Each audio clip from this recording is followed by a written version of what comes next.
பொய் செய்திகளை பரப்பும் திமுக உடன்பிறப்புகள், அவர்களை அடித்து ஓடவிடும் தமிழக வெற்றிக் கழக தோழர்கள்.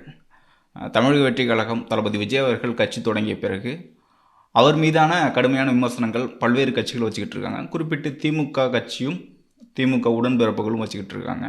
தொடக்கத்திலிருந்து தமிழக வெற்றிக் கழகத்தை நோக்கி சரியான விமர்சனம் வைக்காமல் ஆபாசமாகவும் அவதூறுகளையும் பரப்பக்கூடிய கட்சியினர் தான் திமுக உடன்பிறப்புகள். இன்று வரைக்கும் தமிழக வெற்றிக் கழகத்துக்கு மீதான விமர்சனங்களை பொய்யான செய்திகளை பரப்பக்கூடிய முக்கியமான வேலையில் ஈடுபடுறாங்க திமுகவினர். இதற்கு முன்பு திமுக என்ன சொல்லும்னா, பிஜேபி தான் பொய்யான செய்திகளை பரப்புகிறாங்க, அவர்களுக்கு நாங்கள் ப்ரூஃபோடு சரியான பதிலடி கொடுக்குறோம் அப்படின்னு பேசிகிட்டு இருப்பாங்க. ஆனால் இன்றைக்கு தமிழக வெற்றிக் கழக தளபதி விஜய் அவர்கள் குறித்தும் தமிழக வெற்றிக் கழகம் கட்சி குறித்தும் பொய்யான செய்திகளை பரப்ப வேண்டிய சூழலில் இருக்காங்க. அந்தளவுக்கு பரிதாபமான சூழலில் இருக்காங்கன்னு பார்க்க முடியுது. ஏன்னா உண்மையை பேசி வெல்ல முடியாத காரணத்தினால பொய்யான செய்திகளை பரப்பிக்கிட்டு இருக்காங்க. அந்த வகையில் கடந்த ஒரு வார காலமாக இவர்கள் திமுக கட்சியினர் பரப்பக்கூடிய செய்திகளும் அதற்கு பதிலடி கொடுக்கக்கூடிய தமிழக வெற்றிக் கழக தோழர்களோட பதில்களையும் இந்த வீடியோவில் நம்ம பார்ப்போம். நேற்றைக்கு நடந்த சம்பவம் மிக முக்கியமான ஒரு சம்பவம். கட்சியில் இணையக்கூடிய விழா.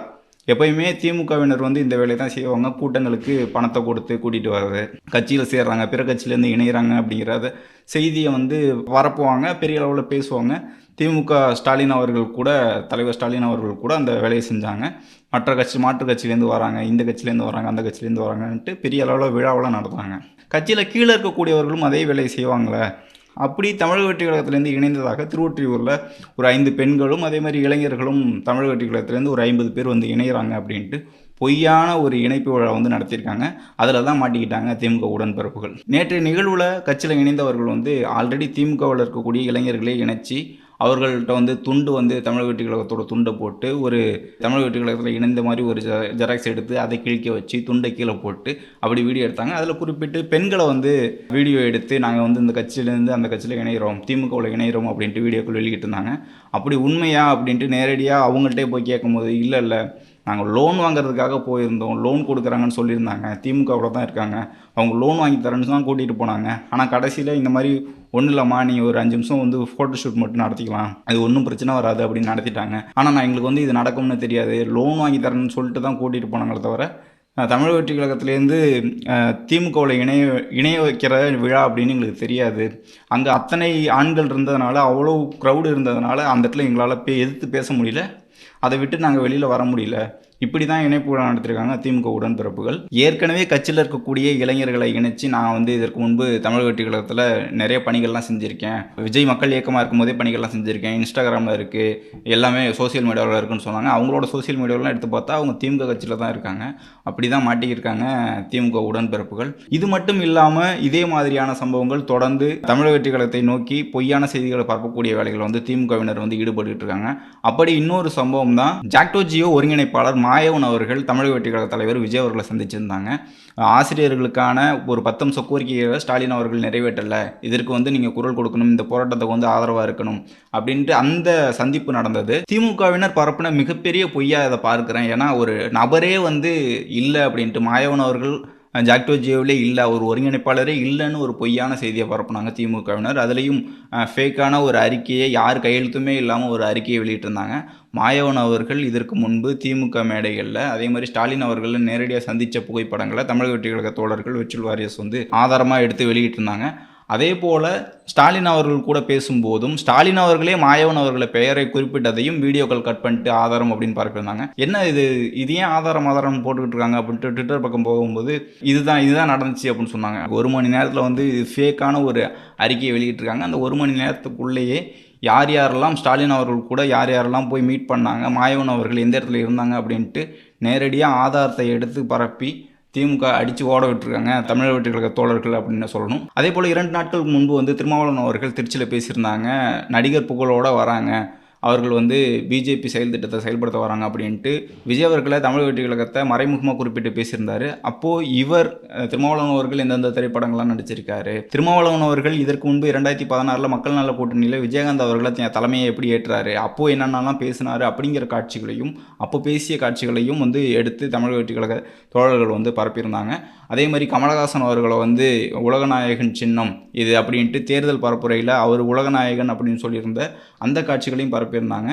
திமுகவினரும் மற்ற கட்சியினரும் பரப்பக்கூடிய இந்த மாதிரியான பொய்யான உண்மைக்கு மாறான செய்திகளுக்கு சரியான பதிலடி கொடுத்துக்கிட்டு இருக்காங்கன்னு பார்க்க முடியுது. இதற்கு முன்பே வேல்முருகன் அவர்கள் விஜய் அவர்களை கூத்தாடி அப்படின்ட்டு விமர்சனம் பண்ணியிருந்தாரு. இவர் வேல்முருகன் அவர்கள் எந்தெந்த திரைப்படங்கள்லாம் நடிச்சிருக்காங்க அப்படின்னு தேடி அவர் நடித்த படத்தில் பாடல்களை எடுத்து பரப்பி அதையும் பதிலடி கொடுத்துருந்தாங்க. வேல்முருகன் அவர்கள் கூத்தாடின்னு சொல்கிறாரு, இதற்கு முன்பு அவரும் நடிச்சிருக்காரு தான் அப்படிங்கிற ஒரு பதிலையும் கொடுத்துருந்தாங்க. அது மட்டும் இல்லாமல் தூத்துக்குடி பொறுப்பாளரை ஆனந்த் அவர்கள், பொதுச்செயலாளர் ஆனந்த் அவர்கள் வரவேற்கலை அப்படிங்கிற ஒரு பொய்யான ஒரு பரப்புரையை மேற்கொண்டாங்க திமுக உடன்பிறப்புகள். அதே மாதிரி லைவ் போனதையும் கட் பண்ணியிருந்தாங்க. இவங்க வரும்போது, இந்த பொறுப்பாளர் வரும்போதுன்னு சொல்லியிருந்தாங்க.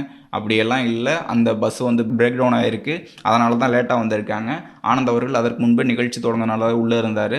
அதே மாதிரி லைவும் கட் ஆகலை அப்படிங்கிற ஆதாரத்தையும் வெளிப்படையாக எடுத்து திமுக உடன்பிறப்புகளை இதுலையும் அடித்து ஓட விட்டு வந்திருக்காங்க. பரிசு வழங்கும் விழாவில் நடந்த இன்னொரு சம்பவம் விஜய் அவர்கள் சாப்பிட்றதுக்கு முன்னாடி ஒரு பெற்றோரை ஒரு தந்தையை தள்ளி நீங்கள் போங்க அப்படின்ட்டு தள்ளி விடுவார். பாருங்கள் இப்படி நடந்துக்கிறார் அப்படி நடந்துக்கிறாருன்ட்டு அதற்கும் ஒரு பொய்யான பரப்புரையை மேற்கொண்டுகிட்டு இருந்தாங்க.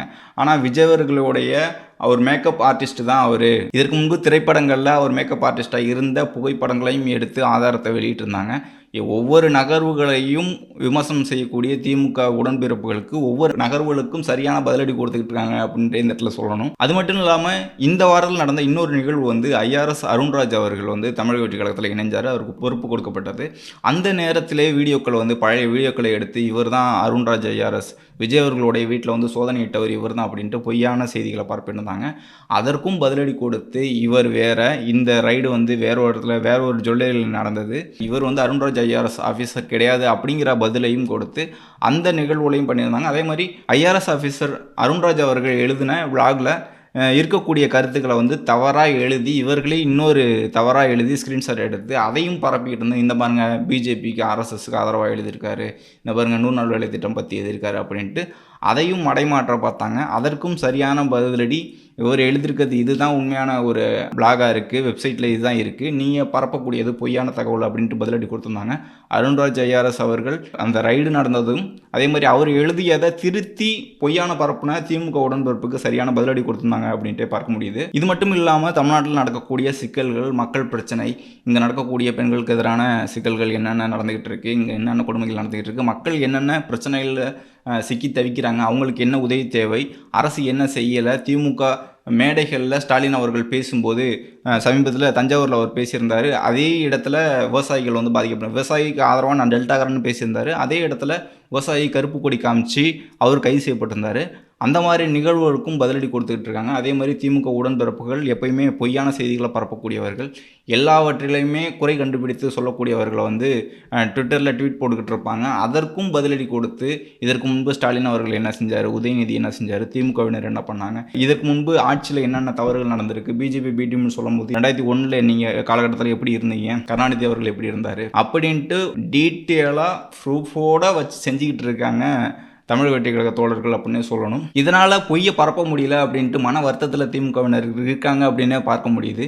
இது மட்டும் இல்லாமல் இதற்கு முன்பு பல்வேறு கட்சிகளை கடுமையாக விமர்சனம் பண்ணி ஆபாச தாக்குதல் செய்யக்கூடிய திமுக கட்சி தமிழக வெற்றி கழக இளைஞர்கள்ட்ட மாட்டி சிக்கி சின்னாபனமாகறாங்க அப்படின்னு பார்க்க முடியுது.